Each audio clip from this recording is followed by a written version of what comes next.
for being patient here. For those of you who, again, just one last time, Dr. Nelson fell ill at the last minute here, and he won't be able to make it tonight. We will have him on another time. We have Stefan Hartmann and Thomas Seager have graciously decided to volunteer to step in, and we're going to hear about cold forge therapy. So Stefan and Dr. Seager, take it away. Excellent. Thank you. Thank you all for joining us tonight. And thank you, Dr. Seager, for also coming on last minute here to give your talk as well. Yes, thank you, Dr. Seager. It's a pleasure. You should know that I'm a PhD in engineering, not a medical doctor. The vocabulary that Melvin just went through mostly went over my head. Right. Well, so in other words, you're a real doctor.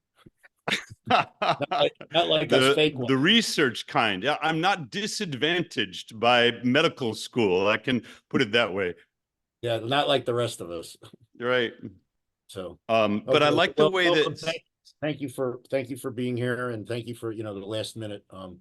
It's a pleasure. The way that Stefan outlined it, I think, made a lot of sense. I'd like to talk generally about cold water immersion as a therapy, and then ask Stefan to give some examples from his practice of what he's seen, sort of these N=1 case studies, and we might be able to wrap them up to some general ideas about what cold plunge therapy can offer.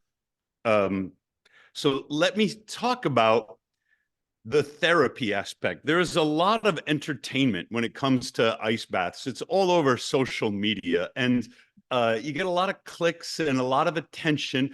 If we're going to talk about a therapy, though, we have to understand when would it be indicated and what are the contraindications.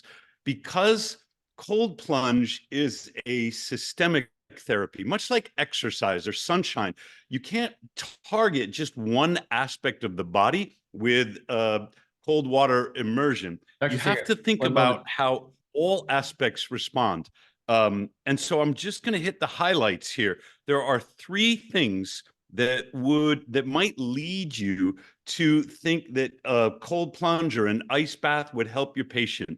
When you see metabolic dysfunction, so this could be type 2 diabetes, it could be insulin resistance, and all of the constellation of other symptoms that result from that, cold plunge therapy is a good remedy for improving insulin sensitivity. So the first is the metabolism. The second is chronic pain or chronic inflammation. So this could be autoimmune in its origins, like rheumatoid arthritis, or it could be originating elsewhere. But the cold plunge is very good for chronic pain and inflammation. The third one, which might be surprising, but it's a low mood or a major depression.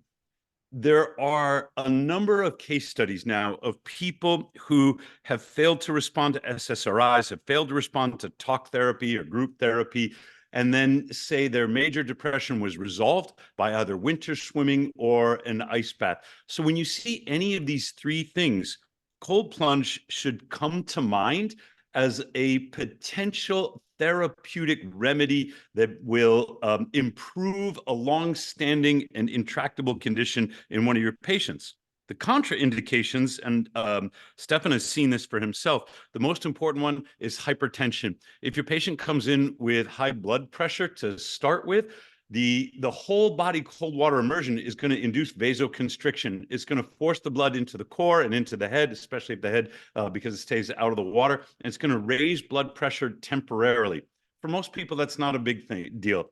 But if they are already at a high level of blood pressure, they can experience an acute event for which the remedy is vasodilation, is to warm them up.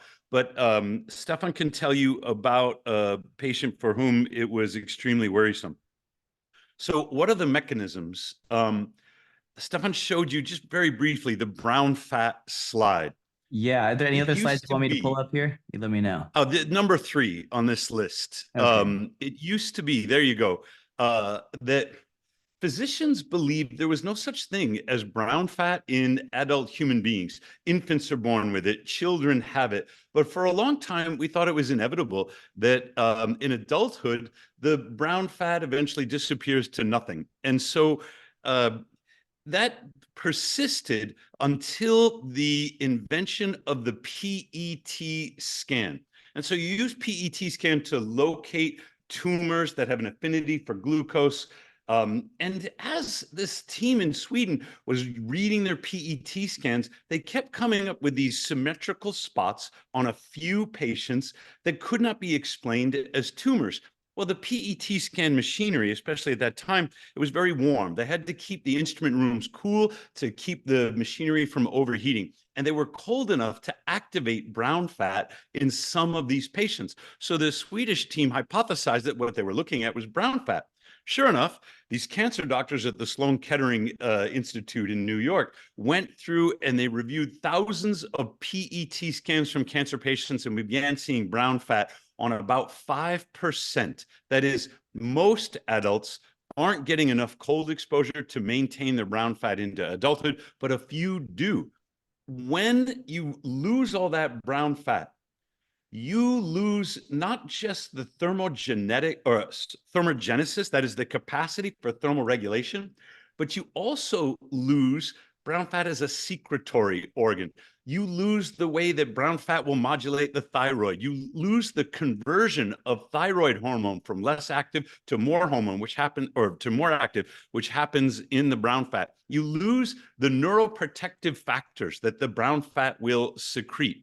And so I think brown fat is an essential organ. It's not sort of a nice to have from childhood. It performs these functions that regulate metabolism and protect the brain in ways that are essential to long and healthy lives.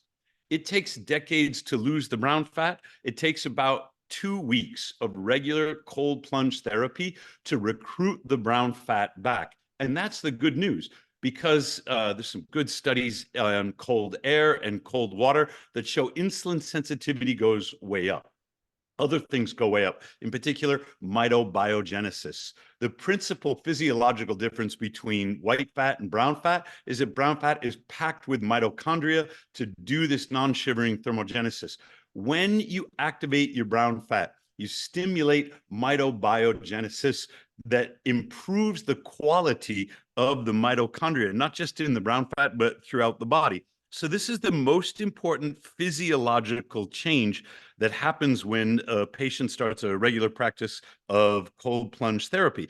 There are other things. In the short term, the rush of adrenaline, the rush of dopamine, I mean, it's hard to be in a bad mood when there's 3 times the dopamine levels going through your bloodstream. And so this is a good low mood interrupter, but these are short term. One of the advantages of the ice bath is when you get in, you know it's working.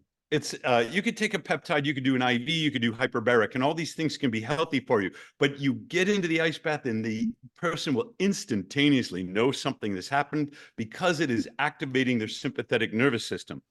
When they stay in long enough, and we're talking about 30 seconds, it will also, the sympathetic will yield to the parasympathetic. It will also activate the dive reflex. So this exists in all mammals, where the body involuntarily prepares itself for the oxygen deprivation of the dive.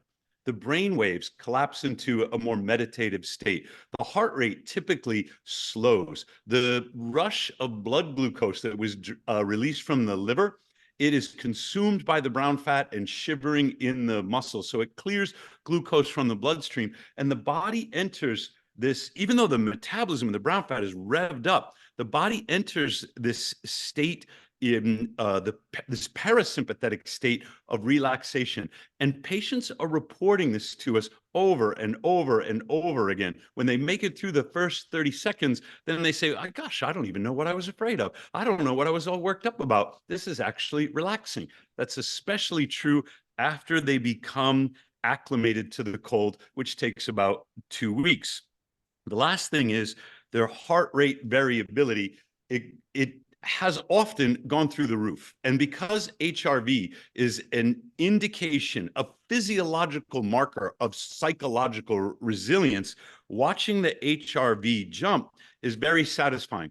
So I put together some slides for a presentation I did recently that talked about some individual case studies. One of these is a man in Oregon who contacted me. He wanted to buy an ice bath. This was very early in the days of our ice bath company, Morozko Forge. And he was remarkable because he had leukemia. He knew that was a death sentence, and he decided he wanted to do something to inspire cancer patients. He'd already lost his wife to cancer. Which slide? His name is Dean Hall. And I'm forgetting exactly which slide it is, but you go down 2. There's Craig Heller. Go down 2 more, and you will find a picture of Dean Hall. On the left, you can see his lymph nodes are swollen. This is our left, but on the right is after he swam the entire length of the Willamette River in Oregon. It took him 3 weeks to do it. He was in a nearly constant state of hypothermia and ketosis. When he went into the Willamette, he had leukemia. When he came out, he didn't, because all of his blood markers had disappeared and his diagnosis disappeared with them. So that's a remarkable story that I had to pursue in more detail. It turns out that there are 3 pathways by which cold plunge therapy would inhibit tumor growth or enhance the recovery of a cancer patient. And the first one is metabolic. Most tumors are upregulated for glucose metabolism. They will consume glucose first. And when you activate the brown fat, this is a study from Secchi et al. And I do have a slide on that. Go up a little bit. Yeah, boom. 2 after Dean. You're going to see their data in rodents, but they replicated it in a Hodgkin's patient. When you activate the brown fat, it will preferentially clear glucose from the bloodstream for thermogenesis in the brown fat and starve the tumor cells. So that's the first mechanism. The second mechanism is nothing will produce ketones faster than cold water immersion. So as you produce the ketones in the bloodstream by activating this fat metabolism, the ketones have an additional inhibitory effect on the tumor cells. And we know this because Thomas Seyfried, I put his book up there, Stefan, and it is further down. It's after Dean Hall. Thomas Seyfried, I believe he's at Boston College, and he wrote this great book called Cancer as a Metabolic Disease. He administered ketone bodies to rodents that had, these were mice, that had tumor cells implanted in them, and discovered that the exogenous ketones inhibited the tumor growth. And then the third one is very surprising. This is the bowhead whale study. And I don't have it in this slide deck, but these are researchers at the University of Rochester. And they were curious about, if I remember correctly, it's Peto's paradox. If cancer originates in mutations of the nucleic DNA rather than in the DNA in the mitochondria, but in the nucleus, then wouldn't a bowhead whale, which is enormous and lives for 200 years, be riddled with tumors by the time it was 70? And, you know, the hypothesis that says it originates in these aberrant mutations suggests yes, but the bowhead whale is not. It lives virtually cancer-free for centuries. The University of Rochester team decided they wanted to look at that, and they discovered that there is a cold shock protein that will repair the DNA in the nucleus. So these are the 3 mechanisms: the metabolic starvation of the tumor cells by clearing glucose from the bloodstream and consuming it in the brown fat, the production of endogenous ketones, which will further inhibit tumor growth, and then lastly, this cold shock protein effect that can repair defects in the nucleic DNA. The other person, slide up 2 more, Stefan, back to the Dean Hall. The other person that I know of outside Stefan's practice, she's on the right, she's on Twitter. Her name is AJK. There she is. She was diagnosed with a tumor on her liver.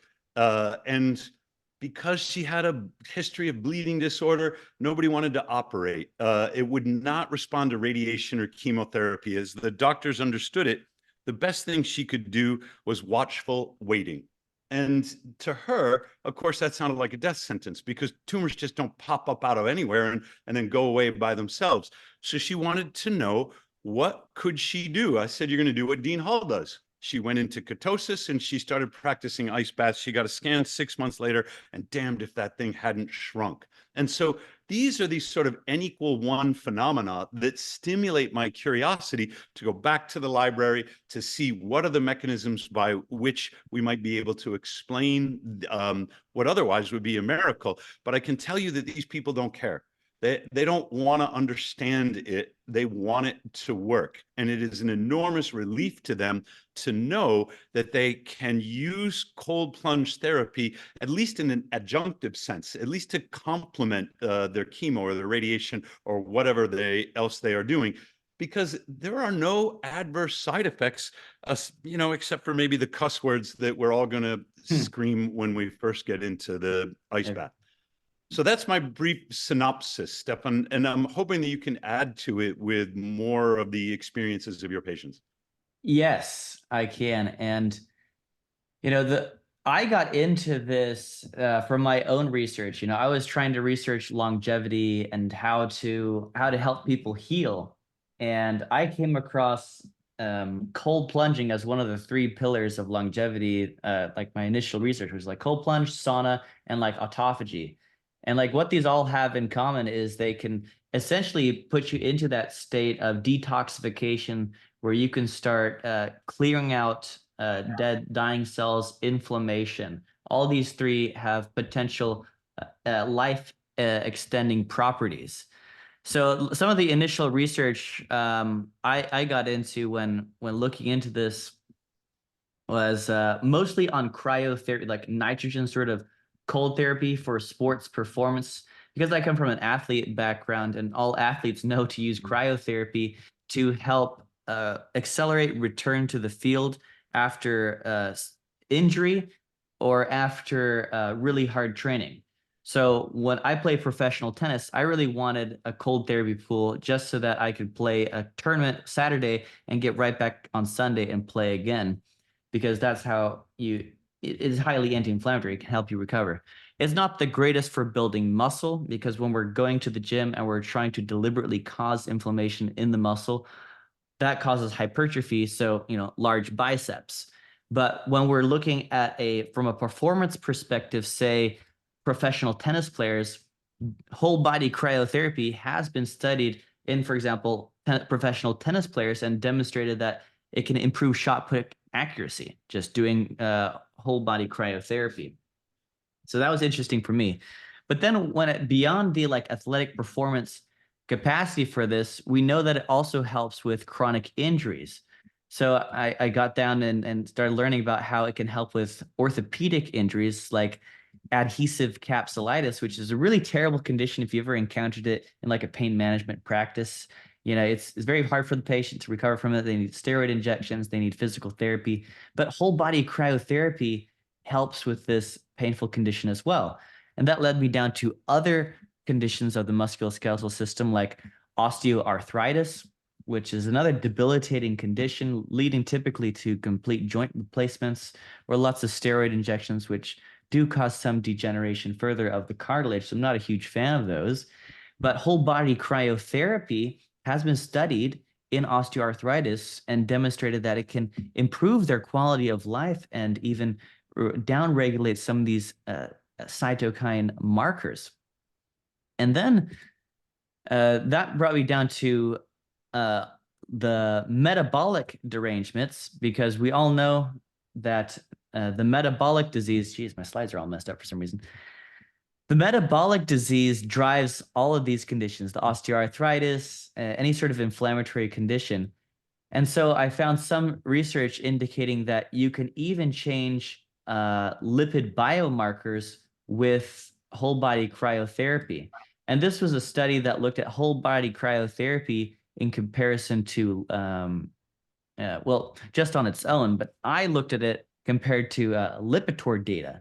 So the whole body cryotherapy can reduce triglycerides pretty significantly.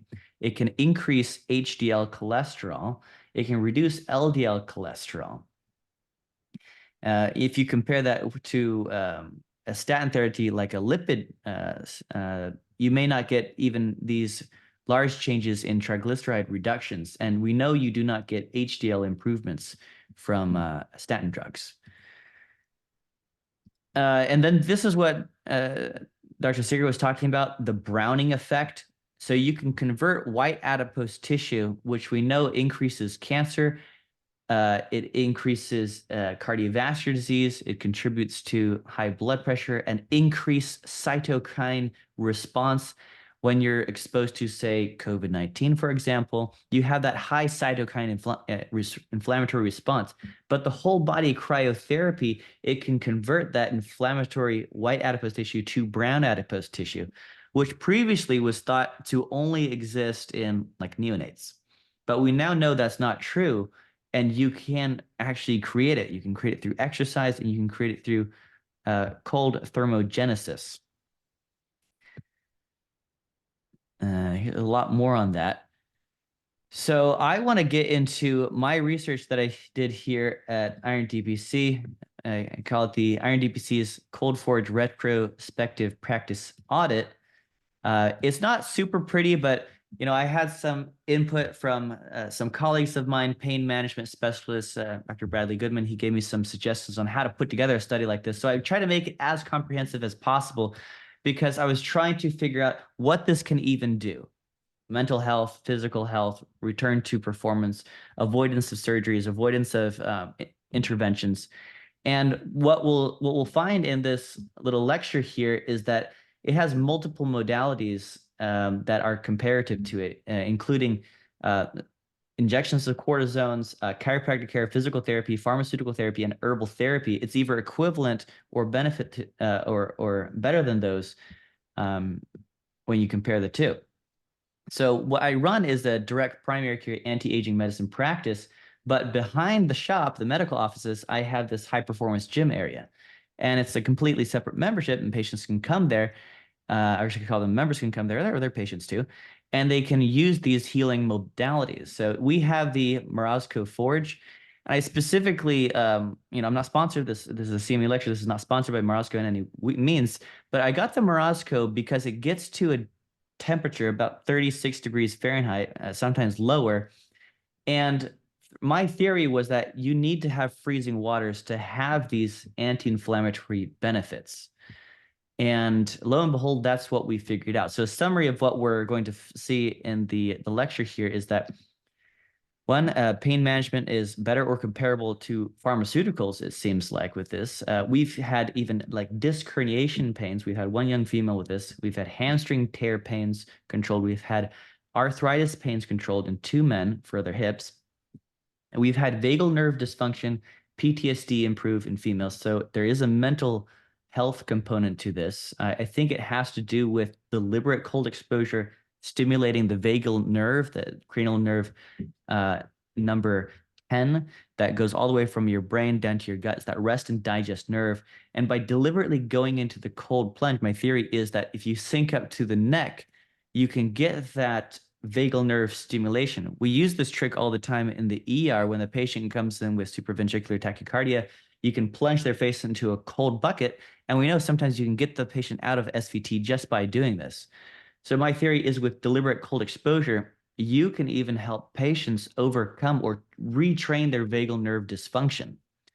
So we've seen anxiety and depression improve in both men and women, and having them stop actually their psychopharmaceuticals. We've been successful for at least a couple psychoactive substances. Well-being and vitality return after sessions at the facility in the cold plunge. We've had substance abuse cessation as well. We've had patients who have addictive personalities, alcohol use. Oops, someone's echoing me. Alcohol use disorder. They can replace that with cold plunge. Now, some people may criticize cold plunge and say, well, it's addictive. It's a negative. Well, you do get a lot of hormones from cold plunge. You get dopamine. You get norepinephrine, you get adrenaline. And yeah, these could be molecules of abuse, but we're getting it essentially in a natural way. And it does help people avoid more harmful substances just by doing this practice. We've had patients with costochondritis. I've had at least 2 of those. Do cold plunge therapy and control the costochondritis better than pharmaceutical medicines, including dexamethasone and colchicine. So the methods, we have it maintained by my dad. He's an aerospace engineer. He maintains the temperature at a strict 36 to 38 degrees Fahrenheit. It's about 2 to 3 degrees Celsius. The members have 24/7 access to this facility. And what I did is I had them fill out this form. It's a clinical outcome measurement, brief instrument, combi. We also use the visual analog scale to determine their pain benefits before and after. Members had at least 1 month experience, and so there were approximately 70 members at this facility at the time. So there's a lot of information on these pages. So this is mine. It kind of gives you an idea. We have the visual analog scale here on the right, so patients could look at this and they could, we all know the painful face and the happy face.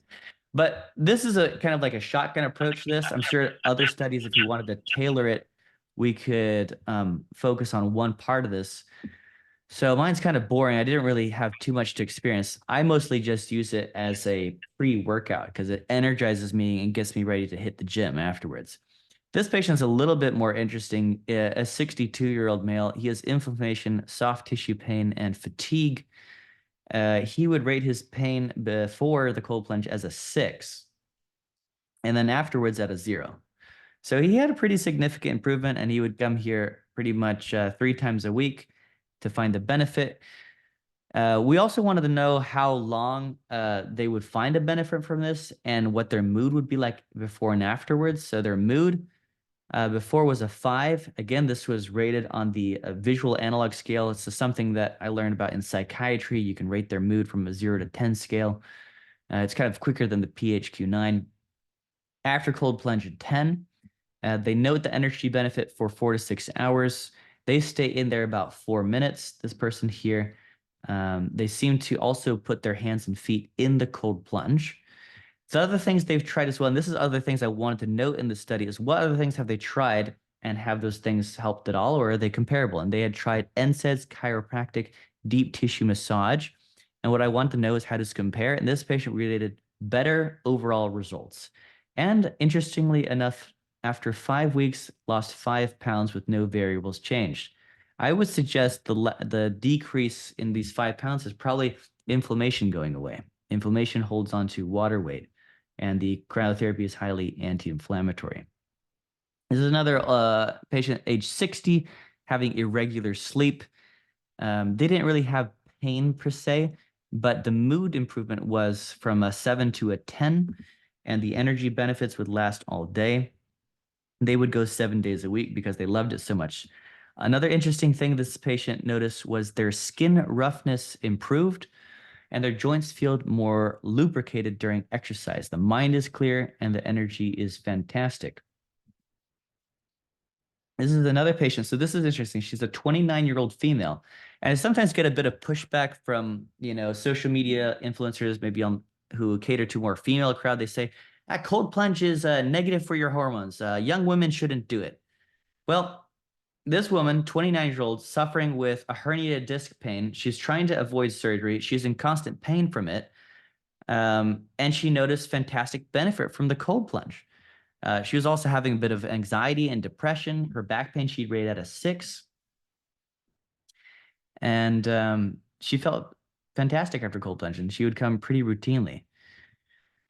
Her mood would also improve from a 4 to a 6, and she would stay in there about 2.5 to 3.5 minutes to find this pain management benefit from her disc herniation. So, for a young female like this to avoid having to go and see pain management, to get maybe injections, rhizotomies, even, God forbid, surgeries. I mean, she didn't really have any weaknesses or anything like that. No myelopathies. She just had chronic pain, and she was just trying to feel better and not be depressed about it all the time. And this helped her. This patient is a 40-year-old female, and she had costochondritis from a virus. I remember seeing this patient, and we had tried a lot for her. We tried ibuprofen, didn't really touch it. We did steroids, corticosteroids. We did even glutathione cocktails, and it lasted. That stuff did help, but it wore off. And she didn't like the corticosteroids. It made her feel a bit loopy. but the cold forge did take away the pain. She had to do it once, and the pain benefit lasted about 48 hours. She had to come back. She did it again. And I think she did it one more time. And just doing the cold plunge, she got to avoid ibuprofen and corticosteroids. If you've ever seen patients with costochondritis, it's a pretty debilitating condition. They can't take deep breaths in because their cartilage in their rib cage moves every time they take a breath. And so sometimes they can actually develop atelectasis and pneumonias secondary to this because they're not taking deep breaths in. So it's a condition that needs to be treated. So for some patients, I also had printed it out. And so this patient was 48 years old, using it for chronic pain. Noticed very much improvement after cold plunge therapies. The mood went from an 8 to a 10, benefits for 4 hours. And this patient said the cold plunge is the only thing that has numbed their pain, their leg pain. This patient was using it for joint pain, fatigue, and muscle pain. They would describe their pain as a 6, and afterwards as a 1, much improved, benefit for energy at least 2 hours. Their mood would improve from a 4 to a 9. The patient had tried many other things: chiropractic, massage, physical therapy with minimal benefit, myofascial work with some improvement. Natural supplements were no longer helping, right? Like your basic turmeric and so things. Ibuprofen helps best, but he tried to avoid it much because he's 74 years old and he doesn't want to kill his kidneys by taking ibuprofens all day long. Pre-workout plunge energizes for resistance training. So these patients will also do resistance training after the cold plunge. He notices that the sauna, which we also have on site, it neutralizes or cancels out the cold forge benefits. So something to note there. Definite pain reliever, but when doing sauna after, pain is canceled out. So this patient maybe not be doing sauna so much. This patient, very interesting here, wrote me in our portal, was doing cold plunging 4 times a week, 4 to 5 minutes per session, maintained a diet 2,400 calories. This guy's a long-term bodybuilder, so he's very good about counting his calories. He did no cardio in addition and continued his regular current protocol. No variables changed except the addition of cold plunges 4 times per week. Now at the end of 6 weeks and approximately 23 cold plunge sessions, he's down 14 pounds. So from 265 to 251. So pretty big drop in his weight. On top of the weight loss, his muscle aches, pains are greatly diminished with 0 NSAID use within the past 6 weeks. This patient is quite impressed by this. Again, my theory is this is inflammation just disappearing from the patient, especially if he's adding that his pains are decreasing without having to use ibuprofens. This patient, 43-year-old, is coming here for sciatica. Let's see, the pain, 7 out of 10, so that's pretty bad pain, and very much improved after the cold plunge therapy. Enjoyment in life was improving. The mood went from a 5 to a 10. The benefits with energy lasted 4 hours. They needed to come 5 to 7 days a week to see the benefit. 3 to 4 minutes inside the cold plunge. This patient, 43-year-old male, presents with bristling back and leg pain that started after a deadlift exercise several months ago. The pain radiates from the left buttock down to the ankle, occasionally affecting the butt and the lower back. He initially managed the pain with ice baths and stretching, but it didn't get much benefit from that. He describes a temporary relief, increased range of motion after ice baths. Positive for facet loading, L4, L5, no tenderness, piriformis, chronic back pain. So he got a little bit of benefit from the cold plunge. 37-year-old. Let's see. Oops, we're jumping around here. 37-year-old. Inflammation was the target to treat here. Inflammation. Let's see. 6. Pain was a 6 and went down to a 2 after the cold plunge. So that's happy to report that. Another one, 45-year-old female. She reports pain relief and improved mood from cold plunging. And we have another 26-year-old here. Let's see. Not too much to report there. I think that's all we have. That's all I had here to report from this little retrospective practice audit. So lo and behold, like pretty much everyone has a benefit from this. Like the number needed to treat is so low that I have a very low threshold for prescribing this to patients to see if they can get a pain management benefit. If we ever had any medicine like that, I mean, Big Pharma would be knocking on our door all day long to sell that to us, but it's just cold. You know, you can't really sell cold. So, Stefan, Yes, Dr. Patel. have you found somebody who has a problem with thermogenesis that they cannot tolerate this, or how do you prepare them? Those who have a cold intolerance. Yeah, you get. How do you prepare them? As Dr. Clearfield would tell you, you got to treat the thyroid. You got to bring their thyroid up. And No, it is not thyroid problem. It is one of the chemically sensitive patients, and they have it is very well known that they do not, their thermogenesis is not as good. oh, like Raynaud's syndrome, right? Well, yeah, Raynaud is nothing but early vasculitis. So, so how do you prepare them? There are two cases of women who have resolved their primary Raynaud's using the ice bath as exposure therapy. And AJ is one of them. In her case, it was coaching that interrupted the feedback loop between the psychology, that is the anxiety, and the extreme vasoconstriction. But in the other case, it was a combination of coaching and starting at warmer temperatures. A good rule of thumb is you go cold enough to gasp and long enough to shiver. If you've gasped, you know the brown fat is, if there's any brown fat there, you know you've got that cold shock sympathetic nervous system activation. The hypothalamus is looking for that brown fat. It's trying to signal the shivering in the muscles. It's saying we must defend core body temperature. Then after you've gone cold enough to gasp, you go long enough to shiver. And this is just when you're starting out. For some people, that might be 40 degrees. For me, anything that isn't in the low 30s is just boring, but I'm cold acclimated. For others, I've seen them gasp at 66 degrees Fahrenheit, and that's okay. They're in no danger, but they've activated that gasp reflex. The sympathetic division of their central nervous system says, this is an emergency. It's not a thermal emergency. It's more of a psychological emergency. And that's how your body will respond to the hormetic stress of the cold. So my advice, if they're feeling thermogenetically impaired or their thermoregulatory systems aren't highly functioning, is to start them gently. Judge their response so that you can calibrate the cold dose. So would you tell them to start preparing at home, that try to have your shower temperature just reduced as much as you can, and from there you know that they will be able to tolerate something like that? I would take a different approach than the shower. And this might be personal, but I hate cold showers. They make me angry. I would say run the bathtub. Now, not everybody has a bathtub, especially in Europe. You know, the apartments can be really small. But in America, most people can have a bathtub and they just ignore it.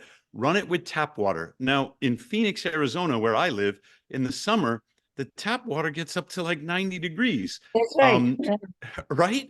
So what I started with was buying bags of ice from the gas station and putting bags of ice to get the water temperature down.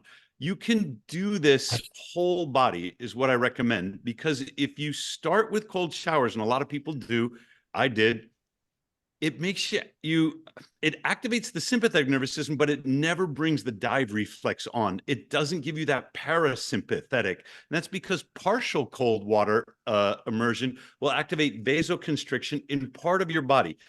When you go whole body up to the neck, there's nowhere for the blood to go. It signals, it tells your body, get ready to dive, and the vagal tone will improve as a result of that hormetic stress. So cold showers where a lot of people start, but I'd rather start someone who's impaired thermogenic, if their thermoregulatory system is impaired, in a cold tub. So let me ask you, in India, they have a large pail of cold water, okay? And and then they just pour the whole water on their body, including in their head, okay?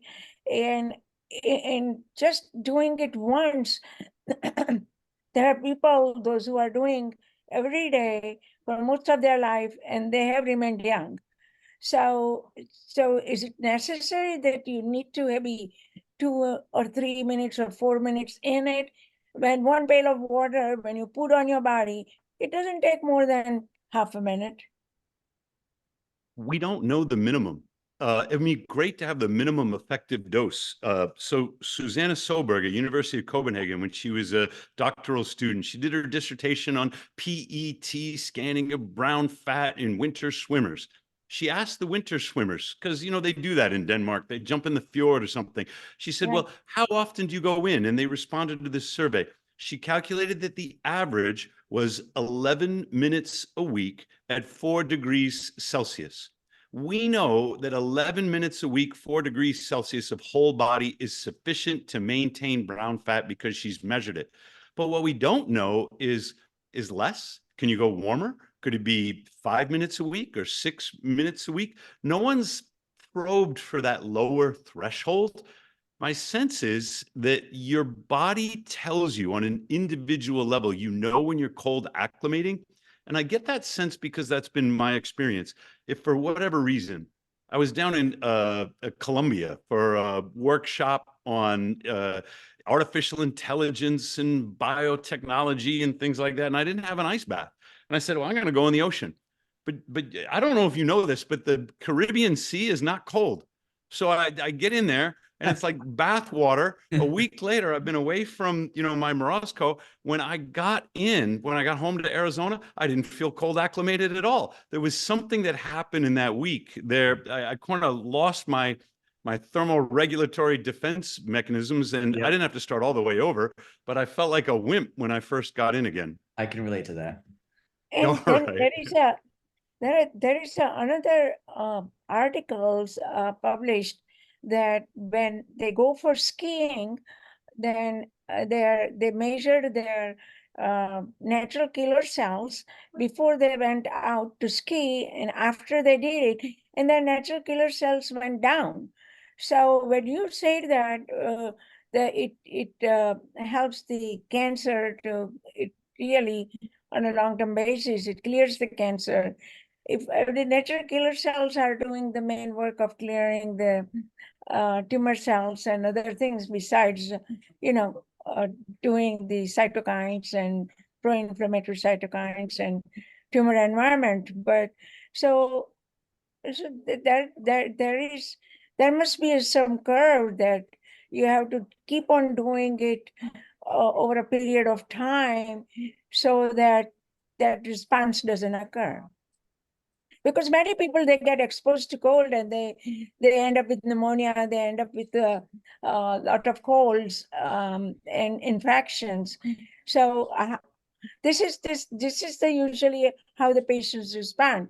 The minute you tell them to do something, no, I cannot tolerate cold. I cannot do this or I cannot do that. So how do you overcome that? I haven't seen the paper on the skiers. I'd like to see it. I'm fond of quoting a different study that shows with cold water immersion, the natural killer cells get a boost. And there's more than just one study. It's corroborated by other cases. But you bring up a great point. I said the number one contraindication to cold plunge therapy was hypertension. The number two is not wanting to do cold plunge therapy. Like, there can be no coercion here. There can be no bullying, because if you sort of force somebody into it, they will not get that incredible euphoric sense of accomplishment from the experience. So sometimes people say, oh, you know, I hate the cold and, you know, that's just, it's not for me. And I say, well, that's okay. But if I really care about them, I say, for you, all the reasons that you're thinking about to stay out of the cold water are exactly the reasons to get into the cold water. They are not seeking, or perhaps they're not appreciating, the role that discomfort and hormetic stress can have in their life. I have talked to dozens of people who say, I hate the cold. And that's why I'm going in right now. Yeah.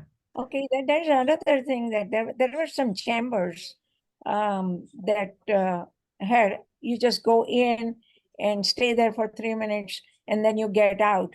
And they were in a vogue for a while, and now I think most of them, they're out. There's a good reason for some people to use those cryotherapy chambers. It could be liquid nitrogen, or it could be something else that gets you down into, say, 150 degrees Fahrenheit. And those reasons include they don't want to get wet. I mean, that's not everybody is ready for that, and they don't want to towel off, and it's fine. Another reason is they think the water isn't hygienic. And in some cases, they might have a good point. They don't want to get into a bath that other people have been in.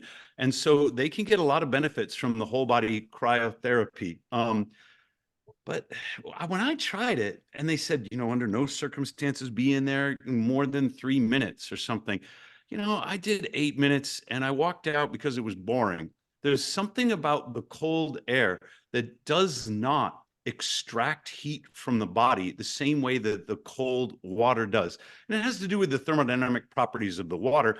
The air can form a warm annulus around the skin. It doesn't suck the heat out the same way. And so when you're already cold acclimated, the cryo chambers, if you're like me, they're just not going to do it for you.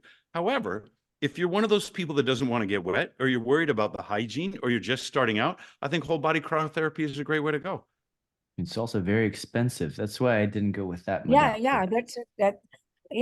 that was one of the reasons that they charge quite a lot. Yeah. And because Agreed. the cost of the chamber must be high, so.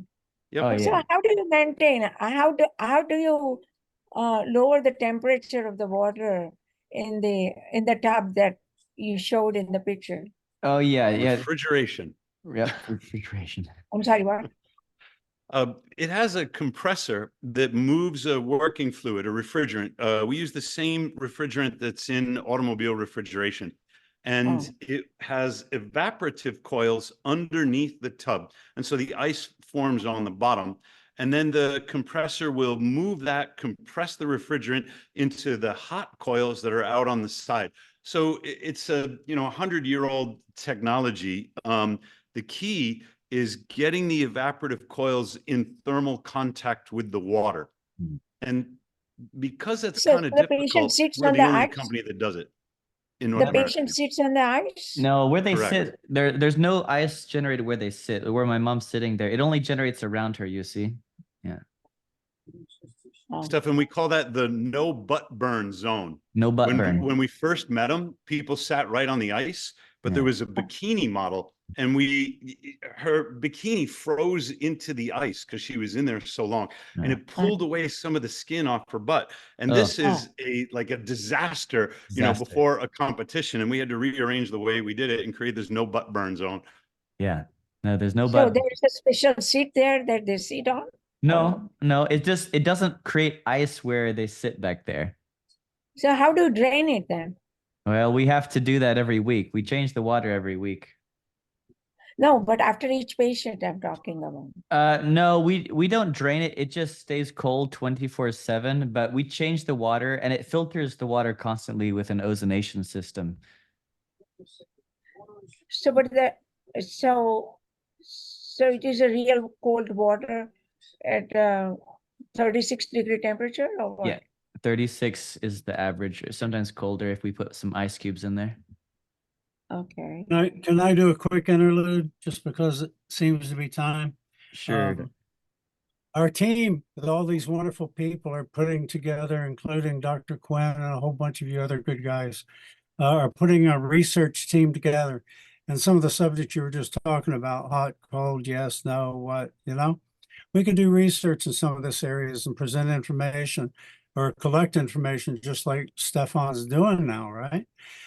So anyway, we're putting together a research team with this integrative group, and we got a whole bunch of smart people. I'm not a research guy, but I'm kind of collecting the team now. So I put in the chat my email and the reference to the research. If you have any interest in joining this crew, in putting some research ideas together. We're totally interested and willing to work with anybody. So we're just trying to put the team together now. What we do, I don't know. We already started doing work out of the United States. That's how this stuff started, because research was denied in the US. So that kind of makes it rough. So anyway, but now who knows what we can do. But the kind of questions you're asking tonight, I'm in the same thing. We all have our opinions and we all want to know the truth, and our research programs can do that. So get in touch with me, please, if you want to have anything to do with research.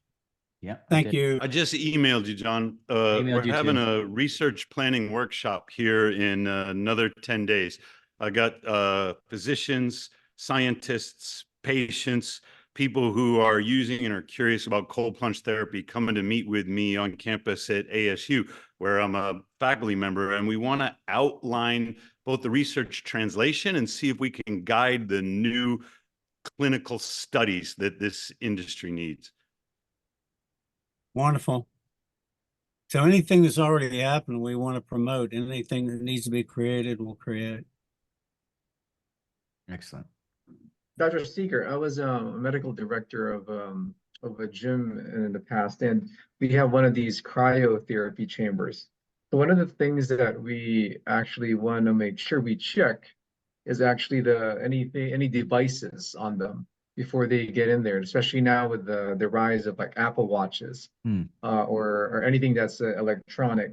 I don't know if your machine is different and it can actually not destroy these devices when they're in there.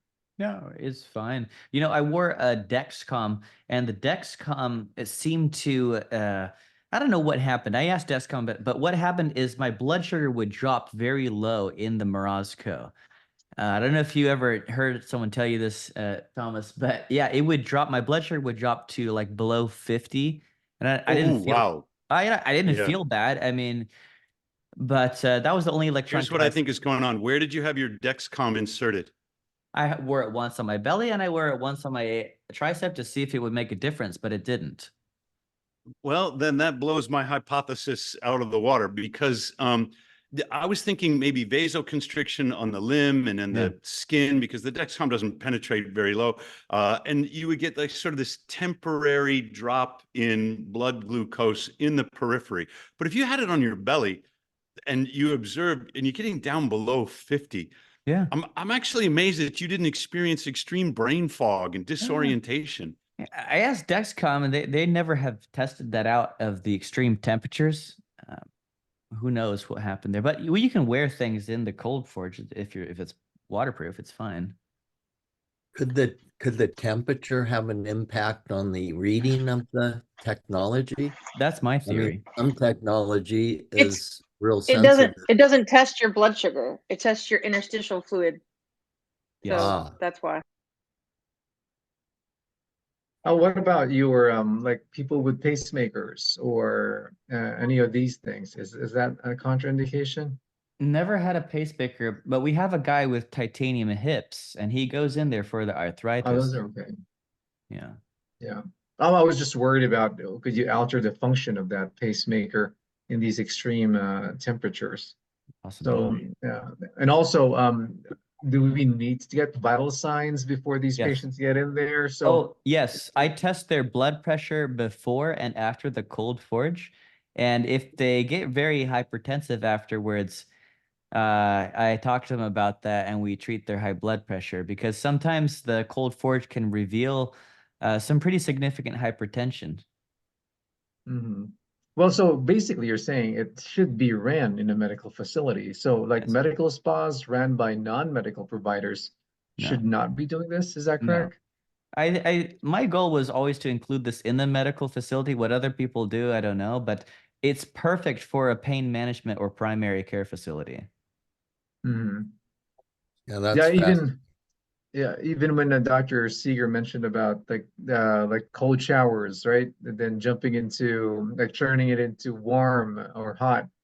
You were saying that's not even close to the benefits of what this device can do, and you're even saying it's counterproductive doing those. Is that correct? Because of just putting it into vasoconstriction mode, Dr. Seager? I don't know about the counterproductive, and if you could ask me again, it might come to me. Well, what I Oh, found, yeah. Go ahead, Stefan. well, I found that people they'll go to like a cold plunge, or they'll put ice in their bath and might get to like 50, but they don't get the pain management benefits when it compared to 36 or 34 degrees. It's completely different. Right. Well, again, brown fat, I always hear that in my pediatric rotation, that it's the one that thermoregulates the babies. But now, as you see, that not only babies have the brown fat, we have these brown fat, we can reactivate them, and like we're like babies again. But from the looks of it, this is really amazing. Now with the advent of GLP-1s in relation to weight loss, so this definitely is a good combination therapy with that at hand. I'm glad you mentioned weight loss, because for a long time, people have been trying to use cold therapy to boost metabolism and cause sort of a passive weight loss. I've never seen it work. You can hook up a continuous ketone monitor, and you can estimate the amount of fat that is being burned while someone's in the cold and recovering from it. You can say, look at this tremendous metabolic boost. And so that's true. But there are no before after pictures on Instagram of, someone who kind of looks like me, and then they started doing ice baths and they got totally ripped, because it just doesn't work that way. The studies I've seen in rats demonstrate that there is a compensatory metabolic sort of depression that happens at night. Core body temperature drops and the body rebuilds the fat that it consumed. This is the classic sort of homeostatic response, or homeostasis of the body. Although for hours your calorie consumption will go up and your fat burning will go up, the ice bath is no panacea for weight loss. I agree with Stefan when he said the 5 or 6 pounds that he noticed come off right away, I think it's mostly inflammation. And then you had the bodybuilder, lost a lot of weight. But I don't, because he's a bodybuilder, I think he's an extreme case that I wouldn't apply to someone like me. And I don't want to generalize from that. Well, I'm thinking it's really more of an integrative approach, rather than solely basing your weight loss result from the cold plunges. Combining it with the other modalities, definitely, I would definitely go for that, as I can see it. But by itself, me saying that this will do the trick for you, yeah, probably not. I can agree to that. But good stuff, though. It's just that I need a space here in our clinic where to place that. That's a big tub that you need to have for like in a How room. much space do you need, Dr. Seager? How much space do you need for? Well, we had a physician in Toronto call me up and say, I want one of your ice baths, but it's too damn big. Can you make it more compact? And then I'll get in it and I'll be more upright. And so we came out with a new product for him where he sits in it instead of lies down. And psychologically, people feel a little less vulnerable when they're sitting compared to, being on their back.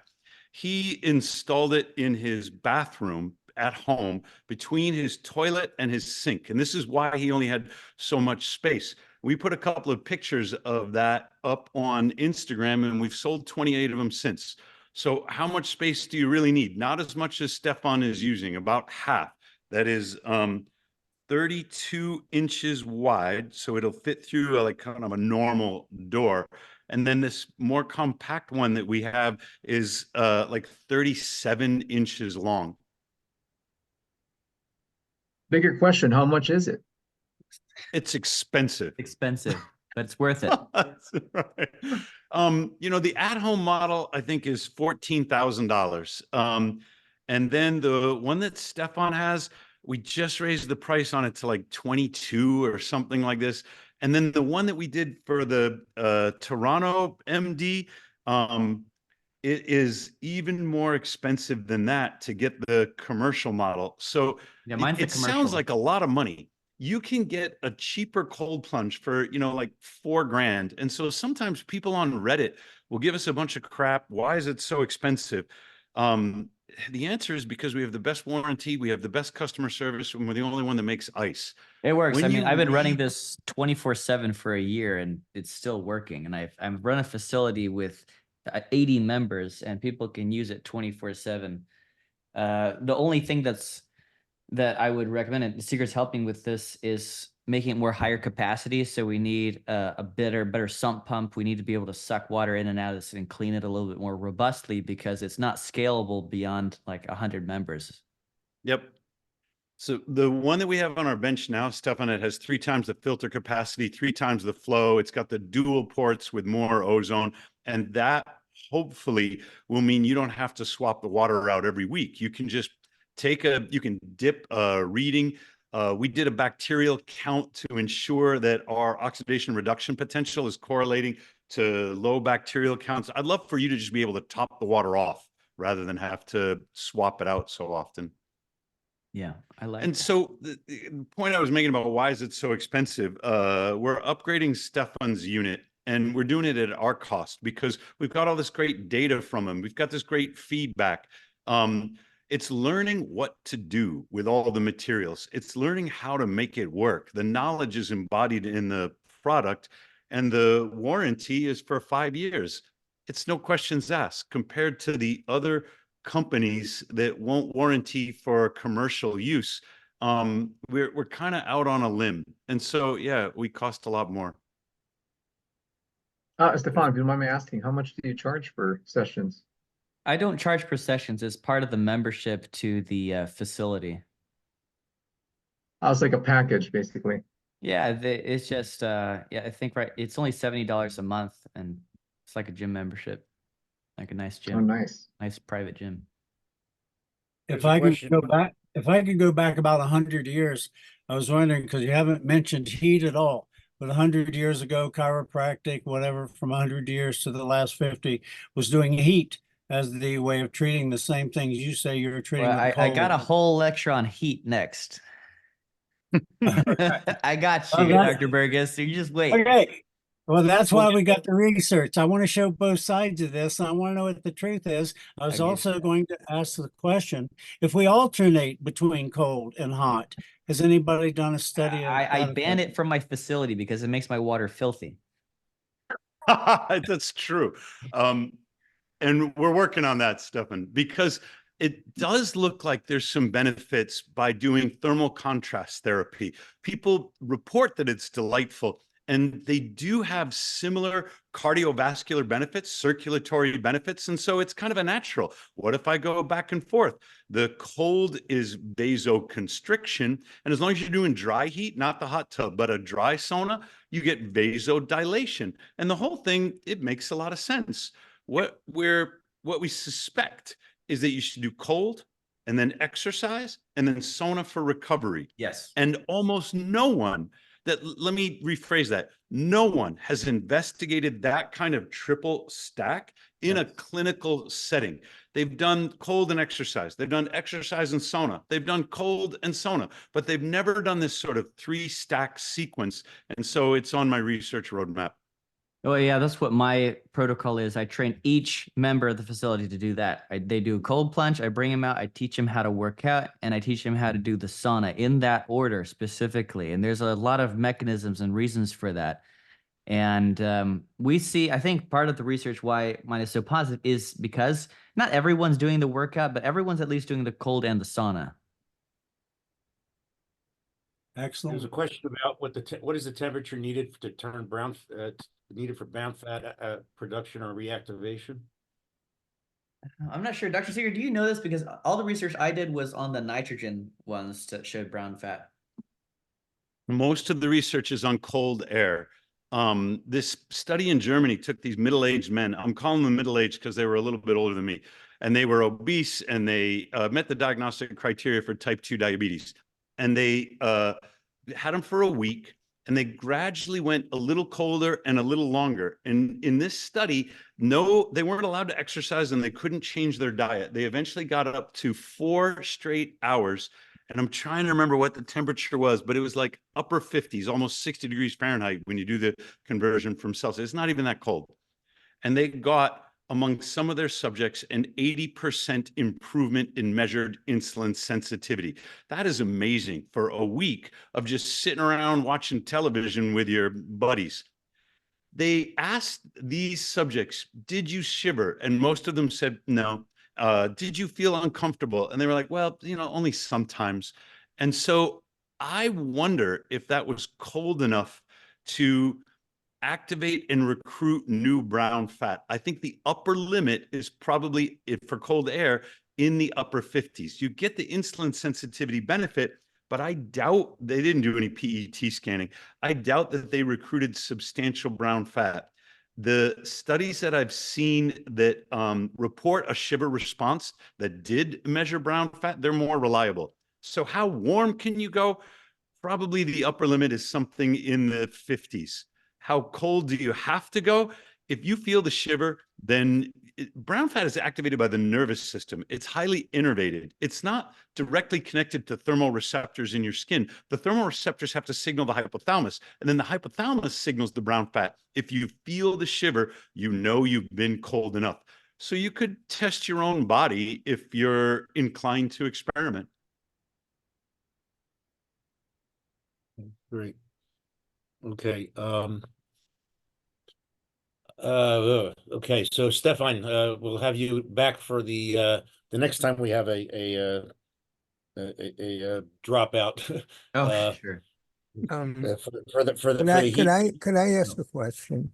Yes, Sure. please. Kelvin, this is kind of a delicate question that needs to be tasteful. It's affects, cosmetic and anti-aging, and it affects both men and women.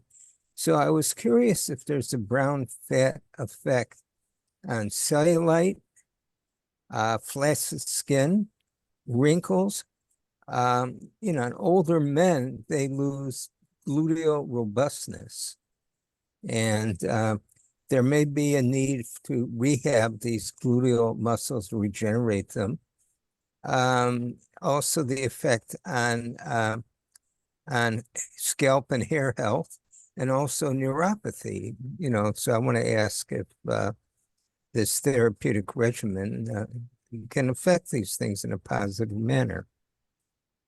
You have a lot in this question that I'm Of going to course. classify as cosmetic or aesthetic. Right. But it's not just so. A regular practice of ice baths will remodel the body composition. It will reduce liver fat and visceral fat, which is very dangerous, and it will increase subcutaneous fat. And sometimes that will help sort of smooth out some of the wrinkles. It's certainly good for health, but I don't have any systematic information on cellulite, on that kind of youthful appearance that women are going for. I have one case study, and gosh, I'm just going to tell stories on AJ all night. She had her breast implants removed, and she was 39 or something. And of course, like a lot of women who explant, the grief is really difficult to deal with. She feels like she's never going to look good again. She has to get reconstructive surgery. And so she was taking photos to try and document this. She wrote these articles about it. But because we've been dating for so long, finally, it's a delicate topic. And I finally said, babe, your boobs never look better as when you're in the ice bath. Everything tightens up, It's like you're getting a lift just from the cold. And this is my subjective observation. And she says she doesn't buy it. So we haven't done that study, but I'm tempted to try it. How about neuropathy? What type of neuropathy are we talking about here? What would be the origin of this? Because I'm about to link you to an article. A diabetic? Absolutely. Absolutely. There's another story here. So AJ, she shrunk her tumor, and she's feeling good about herself metabolically, and she was watching her cats. And her cats weren't doing so good. They used to be outdoor cats, now they're indoor cats, and they were getting fat. And the older one in particular couldn't even jump anymore. And it dawned on her, cats are obligate carnivores, and she'd been feeding them dry food. Now, she's not going to put the cat in the ice bath, but she switched him to all canned food. She wanted him on a carnivore diet, and their neuropathy resolved like that. And so for her, it was like, ketosis is working for me. Cats are obligate carnivores. And that's a fun story. But I have a friend who's a customer, diagnosed type 2 diabetes. And so he wants to do everything right. He goes to his doctor, he's taking metformin, he's doing the ice baths, he's exercising, he's on his bicycle, he's doing the sauna, and he says, I cannot get my blood sugars down below 140. I feel like I'm eating a clean diet and I'm doing everything they tell me to do. I said, have you thought about quitting the metformin? He goes, no, my doctor wants to up my dose. I said, if it's not working for you, don't do it. Well, I just had a conversation with Ben Bickman. He's at Brigham Young University, and he had just come across this paper where metformin undoes the mitochondrial benefits of exercise. Those are his words. That is, it counteracts the mitochondrial benefits of the exercise. So I went and read the paper, and damned if he didn't put it exactly right. If you can exercise, you will get mitochondrial benefits. But if you exercise and take metformin, you will make no progress at all.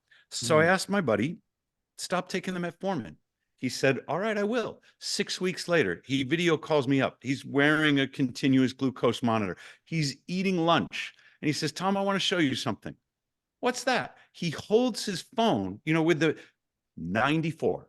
He goes, this is a postprandial blood sugar reading. I have never, since I've got a continuous glucose monitor, seen a 94. He doesn't even meet the diagnostic criteria for diabetes anymore. And this allows everything in his body, all the damage that is being done by the elevated insulin and the elevated blood sugar, now it can heal. Wow. So I'm giving you these two stories, but I've written some articles that summarize the literature on this, and you can find the clinical citations on these articles that we put in our website. Dr. Seager, quick question. How old was that guy? He's a little older than me. He's 62. I'm 58. Okay. I've been hearing and reading and seeing information saying that the exercise thing and the metformin, that people that are older should not be doing the metformin. They should not. Yeah. I feel very strongly about this. Results just like you're talking about. Yep. It's metformin is really great. I think if you're in your 20s and 30s, now I'm just shooting from the hip here, but I keep hearing this. Well, I'm going to tell you my hypothesis why. Metformin will lower your blood sugar. We know this, but it does it at the expense of your mitochondria, not by supporting your mitochondria. And so when I ran this past Ben, he says, well, look, it makes sense as a hypothesis. The question is, which comes first, the insulin resistance or the mitochondrial damage? And I said, the hypothesis here, Ben, is that the mitochondria suffer first, and that insulin resistance is the body's attempt to protect the mitochondria from further damage. So when you take Viagra or metformin or something that overcomes insulin resistance, you do it in a way that furthers the mitochondrial damage rather than gives the mitochondria a chance to recover. Now, if you're young, your mitochondria are still doing great. You still have a little bit of bound fat. They can sort of take the hit and it overcomes the insulin resistance, lowers the blood sugar. But when you're old, and I hate saying this because it sounds terrible, but your mitochondria are hanging on for dear life. And I mean that literally. When they go, you go. And so therapies that stimulate mitobiogenesis, that support mitochondrial function, and especially induce mitophagy along with mitobiogenesis, those are the real therapies, and they make metformin superfluous. I have one I maybe have skipped here. It was a patient with trigeminal neuralgia pain. Let me see if I can flip back to this one here. Yeah, so she's 63 years old. She had the trigeminal neuralgia pain, and her pain was a 6 out of 7 before, but when she goes to the cold plunge, she can bring it down to a 2. This is the first I've ever heard of this specific sort of neuropathy pain being treated with cold forge therapy.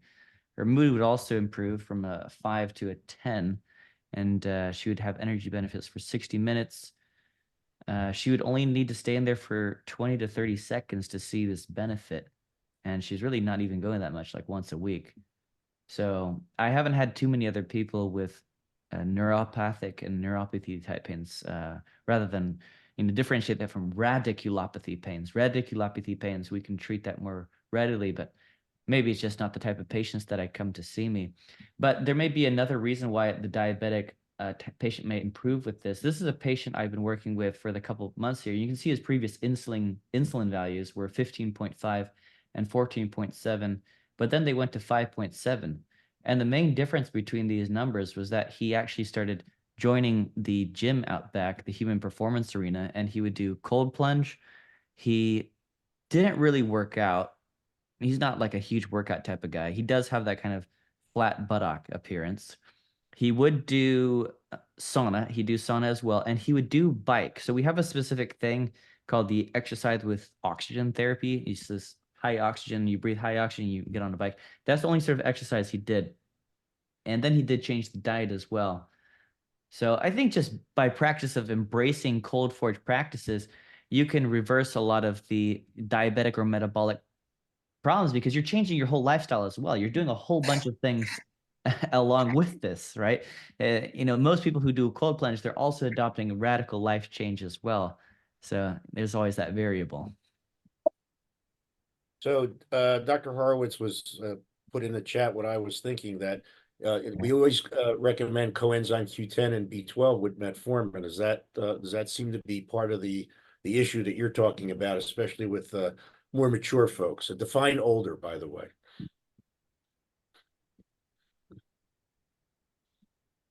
So, Older is anybody older than Stefan? I saw this anti-aging medicine. I could be as old as you guys. That. Trans resveratrol has, if you use a high enough dose, will convert white fat to brown, rather brown fat to white fat to brown fat. Have you had any experience with that, or that as an add-on? So need about 100 milligrams a day. Isn't that a poison a bit? Didn't that get disproven? Didn't Sinclair kind of fudge those? Yeah. There's two types of resveratrol. Oh, There's okay. the trans is the potent one. So, and then also it has a lot to do with bioavailability of the resveratrol. Theoretically, Sinclair takes his with yogurt. That's supposed to be the big thing. Yogurt. Okay. What about peripheral? You may have already mentioned this, peripheral arterial disease. Yeah. It's counterintuitive that the cold therapy would seem to be a relative contraindication there, right? Yes, no? Yeah, arterial disease. They may often have high blood pressure along with that, and so we need to go careful with that. I don't know. Hey, I'm going to ask, since you brought the subject up, you remember Our Lady who did the nitric oxide, and which is approved medical solutions, I believe.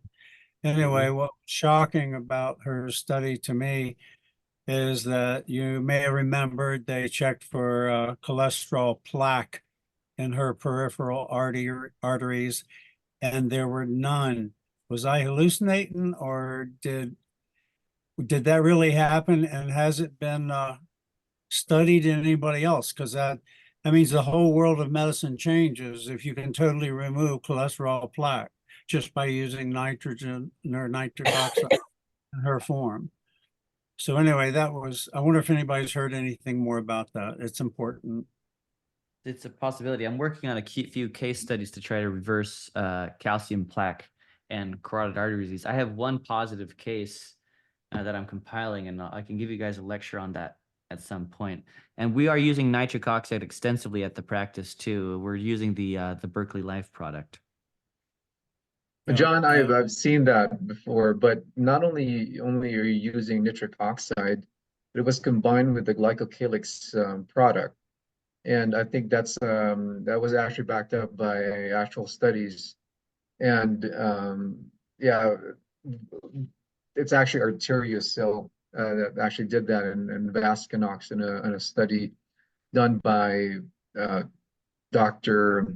I forgot her name. She's a family med doc who showed these through her carotid scans that she done while taking these two products, not by just the Vasco, just not the nitric oxide alone. Thank you. Great. Anything else? What were the two products? Can you say that now? I'll or- put it in the chat here if you want. Yeah, it's Arteriocil and Vasconox by Calroy. Got it. Since the audience asked for it. There's a question about, can you give us a little bit more about oxygen during exercise? Yeah, I can maybe do a whole lecture on that, but that's an old German therapy. They've been doing that for a while. I think popularized recently here, but athletes have been using it for a time. That basically you get on this oxygen compressor that you use for a hyperbaric machine, but you put it up to this non-rebreather mask and you get on a bicycle and you bike and breathe 96% pure oxygen through the nose and out through the mouth. That's also supposed to improve nitric oxide and can help patients with poor nitric oxide producing diseases like diabetes, cognitive dysfunction, long COVID, spike injury, and so forth. Okay. There are a lot of links in the chat. I'm going to see when we post the video. I'm going to see if I can put them in the comments, so you don't have to sort of scramble for it. Okay, the videos are on aosrd.org and also Clearfield Medical Group on YouTube. So, Okay, do we get the CMEs tonight? I have to talk to Dr. Halassa since this was a last minute. I'll try and get it get it together. So, Stefan, I think you sent me the objectives. Yes, I think I sent them just this afternoon. So I'll try and get it together, and I'll put that on the I'll put that on in the on the link to the video. Every week now, when you get your email for what's coming up, I've been putting on the video for the last couple of weeks and the link to get the CME credit, so you can do it that way. So I'll add that one on. This one I didn't have because of our issues here. So for those of you who don't know, you can get 2 CME credits for $30 through it's called EEDS. It's Dr. Jackson out of Michigan. It's their group, and there's if you look at the email that you received at the bottom there about the last 5 or 6 sessions. There's the video, and then there's a link for the CME. It's just a click a couple of links. It's $30, and you get the certificate. You can print your certificate out right away. It's 2 AMA Category 1 CME credits. So I'm going to have to do a little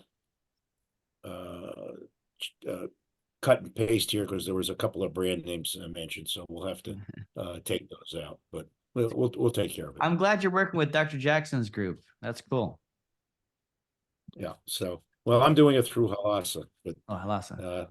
As you know, sometimes that can be a challenge. So, well, I'm glad that we corralled. I've been trying to connect you all these functional medicine cats together, trying to get everybody to talk together. So maybe I'm successful here. Well, you're doing okay. So we're in with Dr. Farshian's group on Wednesday night. Claudia and I are good buddies now, and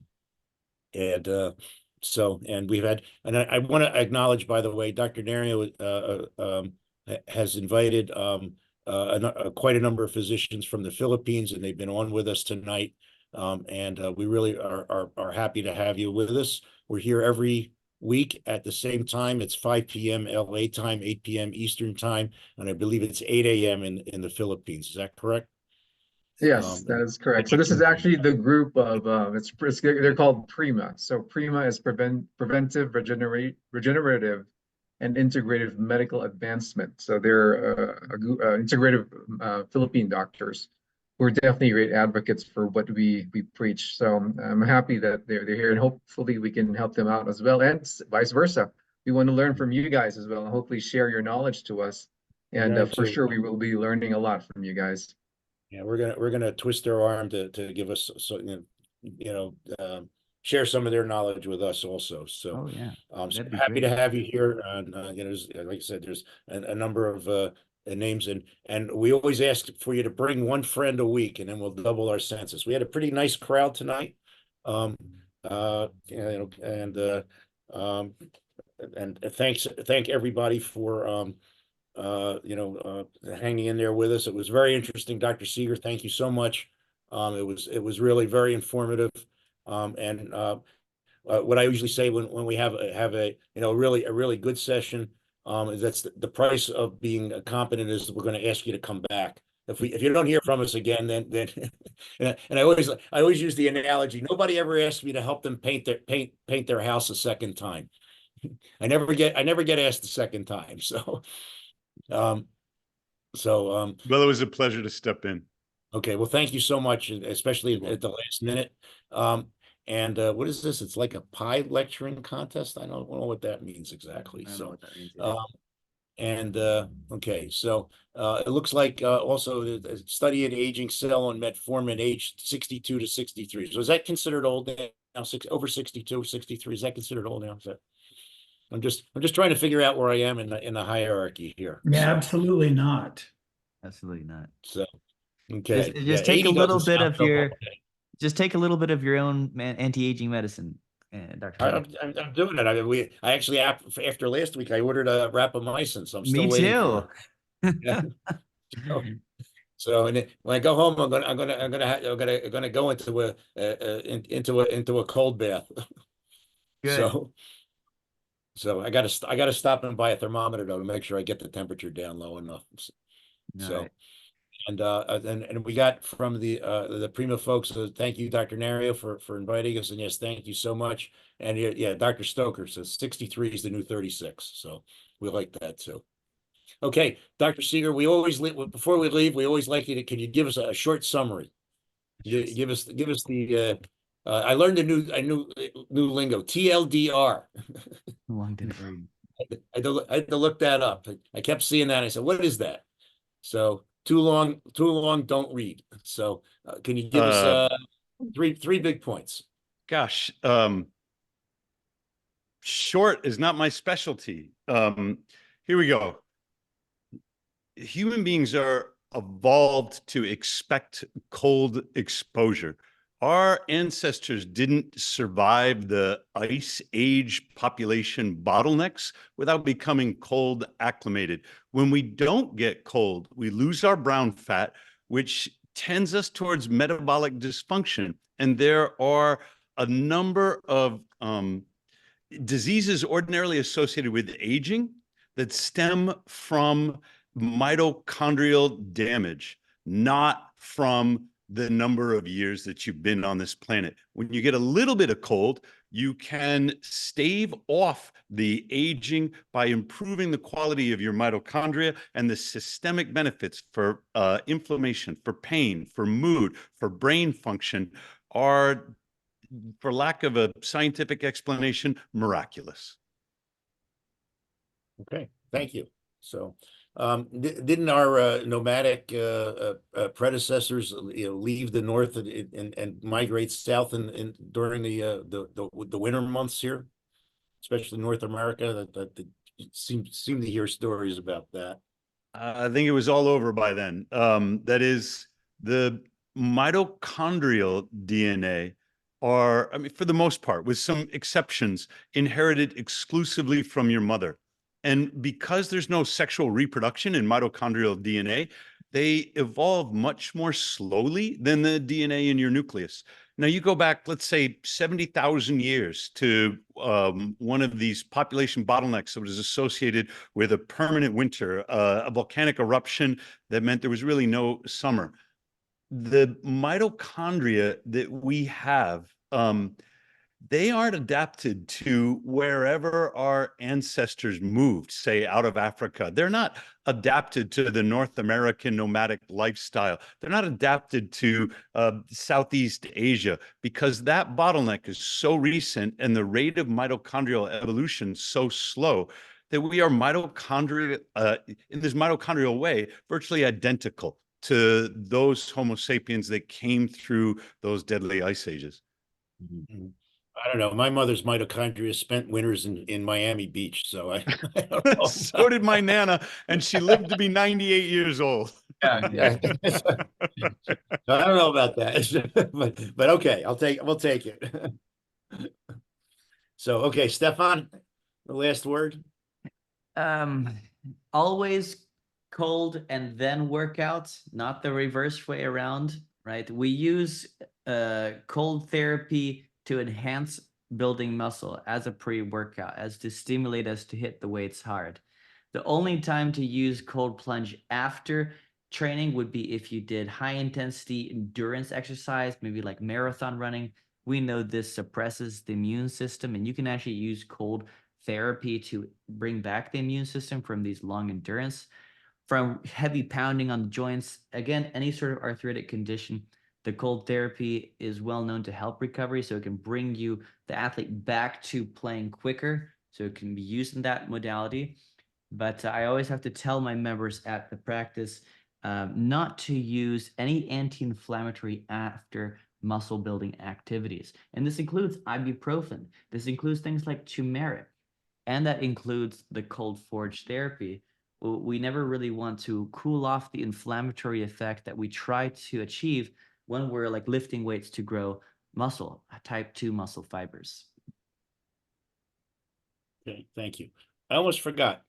Dr. Zarin, the homeopathic guru in Toronto, is holding a online homeopathic alternative medicine seminar July 12th and 13th, and she needs a couple of speakers. So if anybody's interested in speaking on homeopathy or anything, any alternative therapies, please contact me, and I'll let you, we'll get you in touch with her. She needs about 4 or 5 speakers still. So.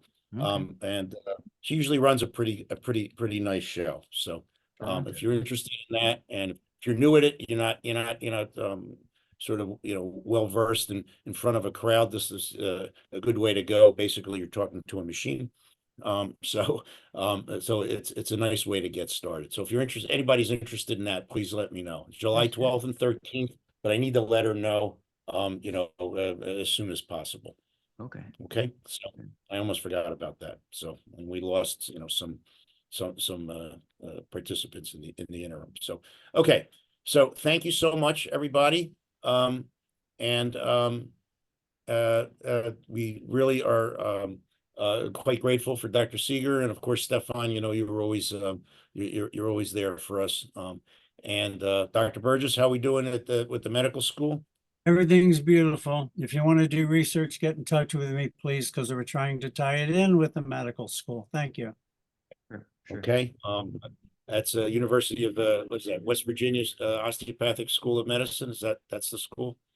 I don't know. Cool dude. Has some other name probably, but Cool dude medical school. Cool dude medical school. Okay. That's it. Yeah. Dr. Nario, thank you for your your sort of report. There is Stefan and I did a video. It was a year and a half ago on an AMMG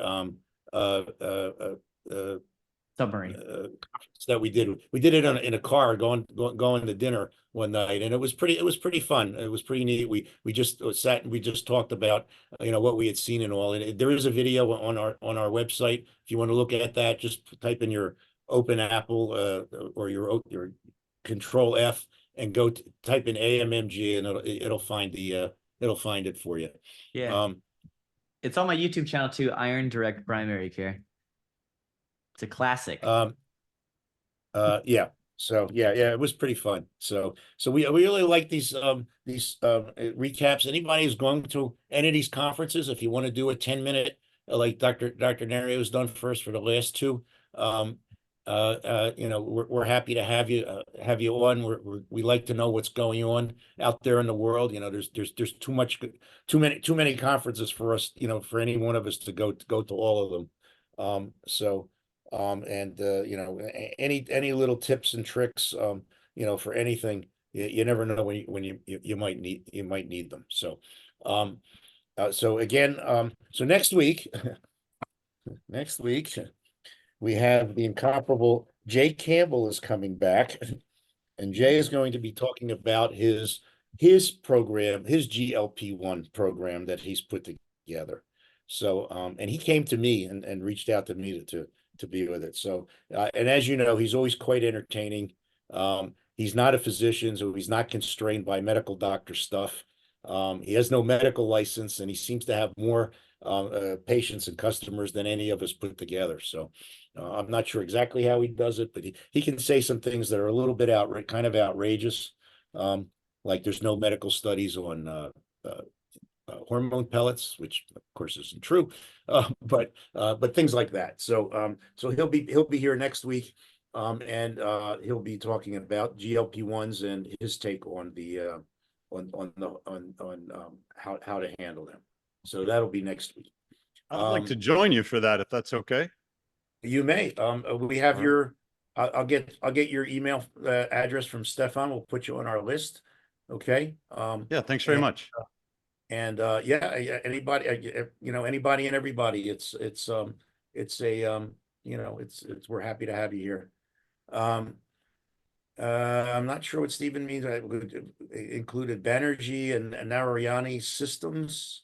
These are homeopathic methods of administration. So these are protocols. Okay. Well, okay, Stefan. Well, Stephen, get in touch if you want to let me know, and I'll get you in touch with Dr. Zarin, and we'll get you all together, get it all together. So, CBD and cannabinoid, I'm gonna, we can bring it up to her, and we'll see what flies. So, okay. Okay, any questions, comments? Thank you, Stefan. Thank you, Dr. Seager. Thank you, Dr. Quinn, Dr. Burgess. Thank you to the Prima people for being here. Please come next week. And anybody from Prima, you can use Dr. Nario as the go-between. If you have topics you want to bring up, if you want to present, we don't bite, only on Thursdays. So usually Tuesday night we don't bite, and we're happy to have you. We need at least 61 minutes of a didactic, though, so that for the CME credits. So, so that's pretty much the only requirement, and we try to stay away from brand names and brand brand stuff. So, okay, so let's see, and okay, and thank you all. And Dr. Seager, can we get an email or a phone number or something, how to get in touch with you? I think you put it in there, but TP Seager at morozkoforge.com. I can put it in the chat. Put it in the chat. Yeah. Yep. Yeah, Dr. Seager's got a book, and he's also got a conference coming out. True. All right, hold on. Okay, thank you all very much. Okay, the video's off. Now talk about your book and your conference. Well, right. Let me see here. Video off. I don't know what I mean, but anyway, yeah, I wrote a book because the world needs it. I only printed up 300 copies. We only sell it through Morozko Forge, and I've only got like 10 or 15 copies left. But there's something like 600 scientific footnotes in here. And the idea is to blend the clinical studies with the experience and tell stories to people who, because they can relate to stories much better than they can relate to a journal article, but tell stories to people who are trying to figure out why what they've been doing in centralized medicine isn't working for them and what they could do instead. Okay. Very good. What about the conference? So the video is for the CME credits, and we're not supposed to be talking Gotcha. so the video is off now. So we have this research planning workshop coming up. It's the 27th through the 29th. It's going to be at ASU. And the idea here is to create a 501c3. So this in the US, this is a nonprofit organization, and it will have university members, so scientists, clinicians, patient advocates, and industry. That is, the manufacturers of cold plunge equipment can be there too. as long as they meet these standards of safety and truth in marketing claims, then they're welcome to participate in the conference, because the 501c3 will own this conference. Its principal source of funds will be the registration fees from the conference. I want it to run more like an academic conference and less like some kind of a trade show. There is a CryoCon that's in Dallas. That's a trade show. I want the scientists and the clinicians to both translate the research and to guide the research. So most of this stuff gets done in Eastern Europe at these universities that are, they were behind the Iron Curtain. And I'm thinking probably beyond the reach of the American pharmaceutical industry. The NIH spends more money to Uganda to do medical research than they send to Sweden or to Poland or some of these other countries that were formerly not part of NATO. So I got to go to Finland and Poland and invite these people over. Several of them are coming. Lithuania is going to be here to find the people who are really doing the good work on cold plunge therapy and connect them with the patients and the clinicians to say, you know, they want to know more about this. They want to know more about women, menopause, and hormones, for example. All right, let's do that study. They want to know more about cortisol and what happens over the long term, not just in one sort of acute exposure. And then we form a research agenda. We go away for a year. We come back at the conference and report to one another the kinds of things that we've learned. Ah, now you're talking my language. So, all right. Hormones. And that's next week, right? Good. I don't know if it would be a help or not, but we already have two 501c3s already established that are kind of sitting there doing nothing. Huh. One is the American Osteopathic Society of Rheumatic Diseases, and the other is the American Osteopathic Society of Integrative Medicine. Now, as everybody here knows, the American Osteopathic Society of Rheumatic Diseases was summarily dismissed from the AOA. It's coming up on 2 years now, and we had just formed the AOSIM right then, and they've just been kind of sitting there. We do have some money left over. There's about $60,000 sitting there, which is not a whole lot, but it's, we started out with 822 when we started. So, and basically they pay for the Zoom thing here and the email thing. That's it. And we at the moment we don't have any income.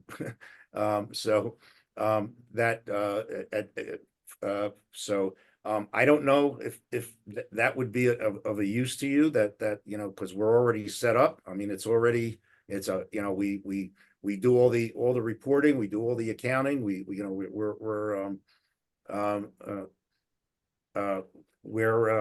you know, we have everything already done. So you want to come up to Tempe, Arizona, the 27th through the 29th and join our planning workshop? I probably would be happy to. You're invited. Okay. I got your meals. You know, we got a room block at a hotel. Let me know if you need anything to get here and to participate, and I'd love to have you. Okay. All right. So I have your email address and your phone number. I'll get in touch with you. Well, you're out here in the West Coast, so because it's after 10 back. I used to say back home because that's where I'm from. So okay. Okay, so thank you so much again, Dr. Seager, and Stefan. And you know, who knows where this go. We may rise again, John. You never know. It's happening. So okay. Any comments or questions? Okay, so thank you all so much. We'll have the videos up as soon as we can. Next week, Dr. Campbell and well, he's not a doctor, Jay Campbell, and we will talk to you. We'll get in touch with you, Dr. Seager, soon. We'll talk about the Tempe. Okay, thank you all. And I'm going to say good night, unless anybody else has anything else to ask, to report. Very good. See you guys.